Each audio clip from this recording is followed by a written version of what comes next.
After ko nga dito sa Tropic Rainforest ay papunta naman ako sa aking third destination. Ang third destination ko nga ngayon ay ang Painted Animation Lane. Galing nga dito ay naglakad ako ng another 10 minutes papuntang Inkai Situn Road intersection na bus stop. At dito ako sumakay ng bus number 51. Mga 7 minutes lang ang biyahe at bumaba nga ako dito sa Chongsen Elementary School. Ang pagbaba, 5 minutes na lang ang lakad papuntang Painted Animation Lane. At nang makita ko na nga ang entrance ng Animation Lane ay naghanap muna ako ng makainan. At dito na nga lang ako sa Family Mart kumain at nagpahinga saglit. Nang mabusog na nga ako ay pinuntahan ko na nga tong Painted Animation Lane. Kahit maikli nga lang ito na ali ay marami kang spot na pwedeng pagpicturan dito.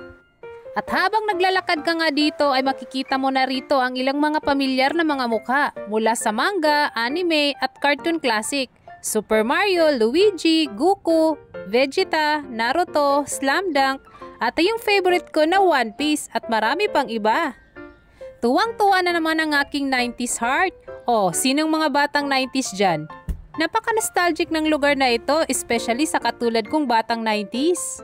At na-realize ko na ang tanda ko na pala.